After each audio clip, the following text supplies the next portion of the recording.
7:52 here, Big 550, KTRS. Larry Stennebeck joins us from First Rule to geek out about all the new technology. Good morning, Larry Stennebeck. Hey, good morning, McGraw. All right, what do you got for us? Well, this week's been a pretty big week as far as technology goes. Google has their annual conference this week, which is called Google I/O, where all the geeks like myself go down to Texas, or sometimes they hold it in Texas, sometimes they hold it in California, and basically. Are you going, or are you not? No, going? I'm actually watching it remotely. It's nice. That's geeky. Yeah, it's one thing to they go live stream it. It's another thing to watch it live on the internet. Okay. So watching what their offerings are, and they have a lot of different offerings, but one of the ones that really struck me was something called Google Home. Google Home. And if you remember on this show before, we've talked about a product from Amazon called Amazon Echo. It was a little device, like a tube, like a speaker, right, that you put in your house, and you're able to ask it questions, order things off Amazon, and talk to it naturally. Sure. And it actually is a really great product.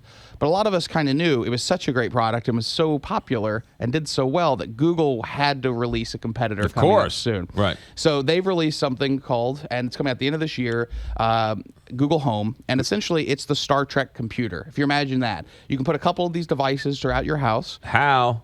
Exactly. So it's how, basically. Yes. All right. And so in the morning, you wake up and you say, Google, start my morning playlist. All of a sudden, music starts playing and you're off. And you say, okay, Google, what's my schedule like today? And all of a sudden, it starts reading your schedule. And you say, okay, go ahead and respond to this message or that message in natural language, just talking normally, and it's doing everything for you. And I think that's really the key. It makes this awesome. Will I be able to buy things off of Amazon with my Google Home? You will be able to buy a lot of things. In fact, one of the biggest advantages of this is they've integrated Google Search into it. Right. And they've developed a lot of natural language processing. So you could, for example, say, okay, Google, I'd like to see a movie. And then all of a sudden, it'll say, okay, these movies are available in your area. And you go, okay, well, I'd like to see maybe Deadpool at 9 p.m., and then it goes, okay, how many tickets would you like? And you go, 3. And he goes, okay, you're booked. And it sends you your QR code to your, through Fandango or wherever it already orders this stuff. Wow. But the real amazing thing is you don't have to, for years, ever since the 50s when computers really started coming into the mainstream. Right. I'd say a little later, but okay, you say 50s. Well, even in like science fiction and culture, okay, you know what I mean? right. Like that sort of thing. Right. People have thought that computers are really good at understanding us when we talk to them. Right. When computers are horrible at that. Right. And so here recently. Because they take things literally. Yeah. Right. And here recently, the computers are starting to learn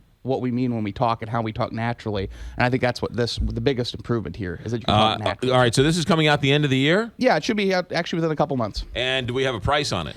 No, not yet. Not that I've seen, but I would imagine it'll be comparable to the Amazon Echo, so around $100 probably. Yeah, and the Amazon Echo, that's now in its second or third generation, is it They've not? made smaller ones, yeah. It's actually still a very good product. But I saw it in Home Depot the other day. They're selling everywhere, and it's very, very popular because really it's more of a home appliance really than a tech toy.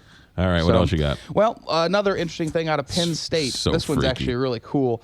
Penn State researchers have developed what they're calling a self-healing flexible electronic material. Yes. And really what that means is, imagine if you had electronics and they broke, but they were able to heal themselves and then work again after they heal. So the wire is frayed and the wire breaks, and if it was made out of this material, it would just automatically self-heal? Ideally, yeah. Usually it needs a little bit of heat, but luckily electricity can provide some heat to do that reaction. Right. I mean, I am no scientist myself, but here is the explanation from Penn State. The material is able to self-heal because of a boron nitride nanosheets connected to one another. I thought it was boron nitride. Bonding. That's what I thought. Yeah. I had a feeling it was boron. And when boron. the two places are placed close together, basically the electrostatic attraction between them causes the elements to bond together and essentially snap back together. It's so simple. Why didn't I think of that? Right, me too. I don't know why. It's obvious. Larry Stennebeck, freaking us out even more. Have a good weekend. Thanks, hey, you Larry. too, buddy. 7:56, Big